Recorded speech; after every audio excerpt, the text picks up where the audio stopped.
My father-in-law just passed away. Can you come home as soon as possible? I got the call from my daughter-in-law Emilia while my son was taking a bath during a family visit. With an anxious tone, she informed me about my husband's death. Confused and shocked, I yelled into the phone. Wait a minute. My name is Janie. I'm 51, and ever since the sudden loss of my husband, I've been raising our son Kobe as a single mom.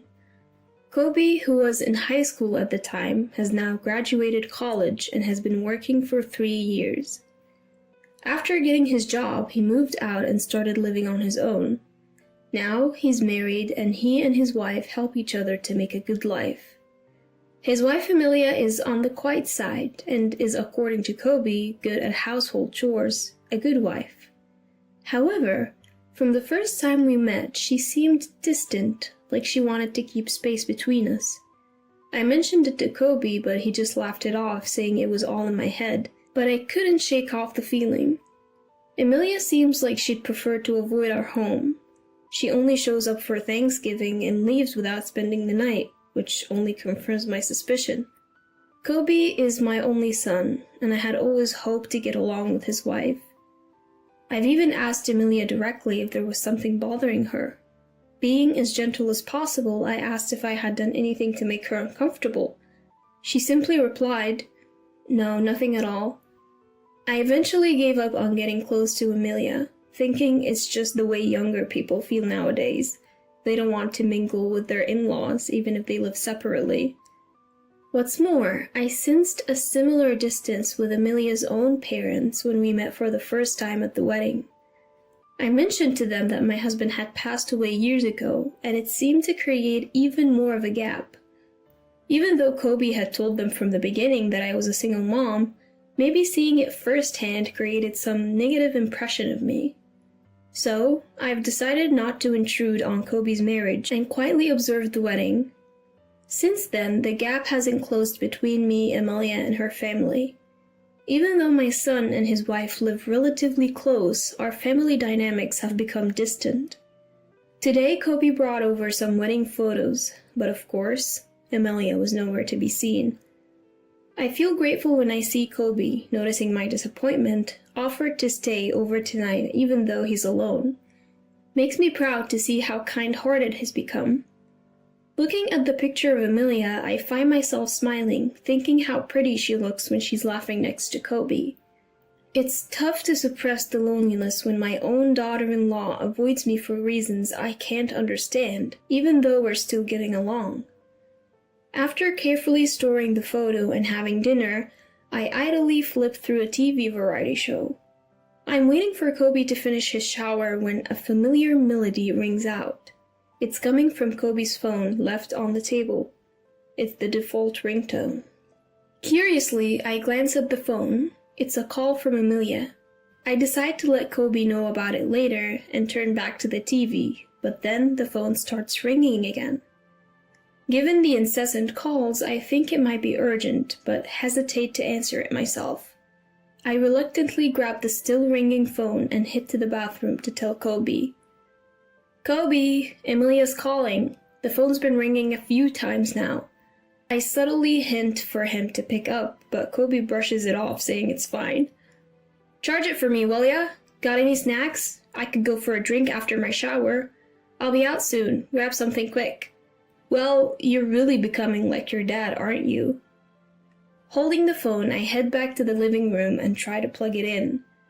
But I fumble and accidentally hit the answer button. In my rush to hang up, I hit the speaker instead, and Emilia's frantic voice bursts out. "Can you hear me? Dad has passed away. Come home as soon as possible." It looks like I've picked up a very serious call. What do I say to Emilia, who's just lost her dad? Or should I first apologize for answering her call, even if it was an accident? My mind is racing, and I've lost sight of the option to hang up.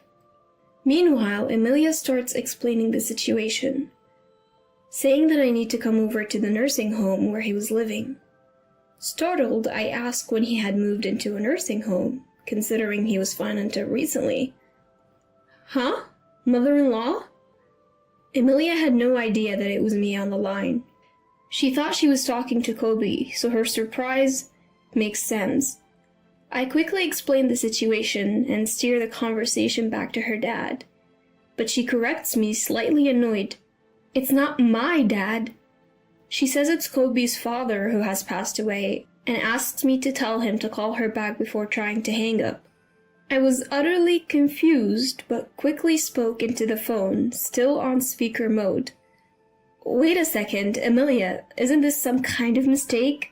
Like I told you before, Kobe's dad passed away 8 years ago." Amelia seemed shocked by my statement. She stuttered momentarily but quickly regained her composure. "Now is not the time for lies. Why would you lie about something so heartless at a time like this?" Before I could make sense of Amelia's sudden accusation of me lying, the room fell silent. In that moment, I noticed that Kobe, his face pale, was holding the phone. The call had ended. He had likely rushed over after hearing our heated conversation while taking a shower. Water was still dripping from his hair. It was clear that he'd hurriedly grabbed the phone. I asked Kobe, who was deliberately avoiding eye contact with me, what was going on. "What did Amelia mean when she said your father just passed away? I had made it clear to her before we got married that your father had passed. Why would she think otherwise?" When I pressed Kobe, who was visibly uneasy, he dodged my questions. Whether it was a misunderstanding on Amelia's part or someone who was like a father to him, it was clear he was hiding something. We'd been having a tense exchange for a while. Amidst this, Kobe's cell phone buzzed. The caller ID showed an unfamiliar name, but it looked like it was probably from a nursing home. While Kobe hesitated to pick up, knowing what to expect from the call, he eventually answered right in front of me. Trying to remain silent, I listened in. I could hear most of the conversation, and the caller indeed confirmed what Amelia had been saying. After ending the call, Kobe looked straight into my eyes and finally came clean, leaving me nearly faint. Apparently, he had introduced Amelia to a man unrelated to the family as his father. "I told Amelia that Mom cheated and got divorced," he said. It seemed Kobe had completely fabricated the story for Amelia. According to this version, I had neglected my husband's suffering from early onset dementia, had an affair, and was the one who was served with divorce papers. But due to issues like alimony, I had dragged out the discussions. Eventually, taking advantage of the progression of my husband's condition, I forced him into a nursing home and pushed all the costs and responsibilities onto my son. After agreeing to the divorce, my ex-husband's dementia had already progressed to the point where the issue of compensation for the affair was swept under the rug. Kobe, who lied about our divorce to his parents-in-law, was careful not to show Amelia his marriage certificate when he submitted it. Listening to this story, my mouth was hanging open in disbelief.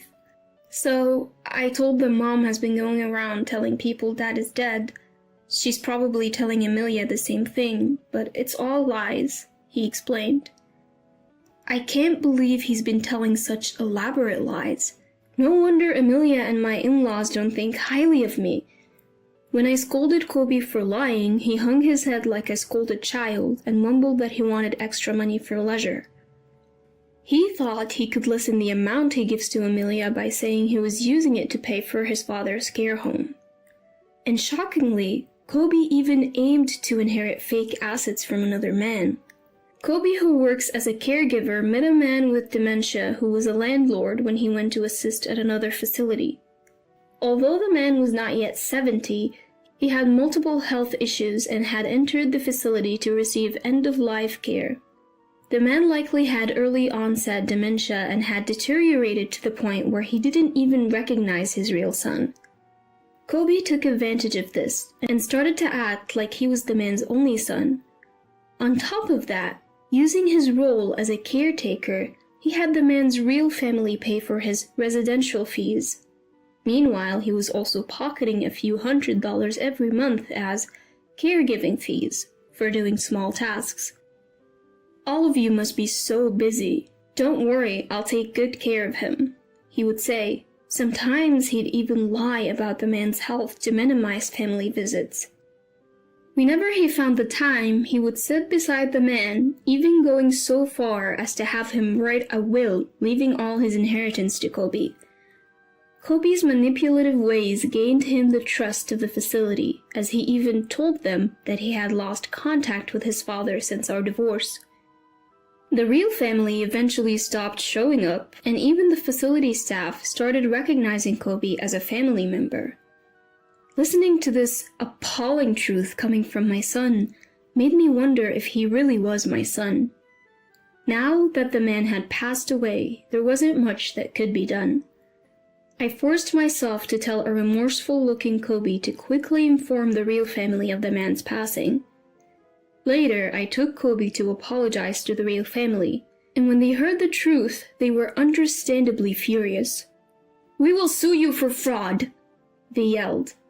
Kobe politely apologized and pleaded to avoid a lawsuit, saying they could nullify the will, but this only enraged the family even more. From the family's perspective, nullifying the will was a given. Nothing had been resolved, including the caregiving fees and the manipulation of the deceased. Kobe, who seemed to think a simple apology would suffice, was at a loss in the face of the family's blazing anger and clung to me, nearly in tears. "Going to court is impossible. Mom, you know it too, right? I don't have money to pay for damages. I've told you everything, help me. A mother always defends her child, doesn't she? I can't say I'm completely unaffected by the desperate plea from the son I've raised for over 20 years, but I have no intention of helping him. He's done something truly awful. I believe he needs to face the full wrath of the family and offer a sincere apology from the bottom of his heart." I apologized deeply, just like Kobe had, and all I could do was show my sorrow to the family as a parent. From that point on, Kobe's life spiraled downward. Emilia, who was his wife, filed for a quick divorce and returned to her parents' home.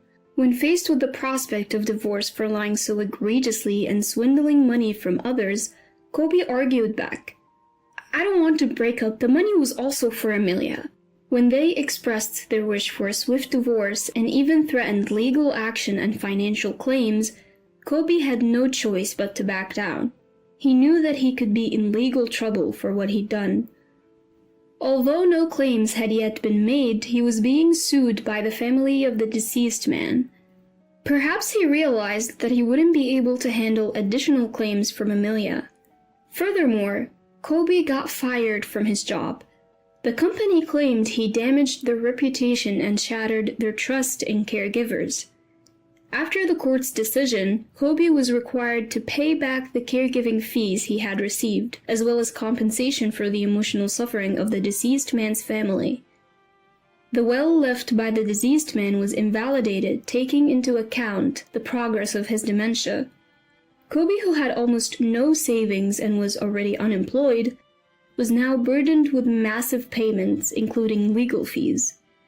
Choosing city life for better job prospects, he rented a small, old apartment. He's barely making ends meet through day labor, trying hard to continue payments. He had reached out to me for help multiple times. Each time, I told him I had already helped enough by co-signing his lease and urged him to reflect on his mistakes. Now, juggling multiple jobs and searching for better paying work, he doesn't even have the time to complain. As for me, I continue to live alone. However, Emilia and her parents graciously visited me to apologize. They said they were sorry for their ill-mannered behavior, which was based on a misunderstanding of me. But I knew it was all my son's fault. We left it at that, acknowledging the unresolved issues between us. Since there were no children and the divorce was finalized, I don't expect to meet Emilia again. However, we still exchange seasonal greetings through letters.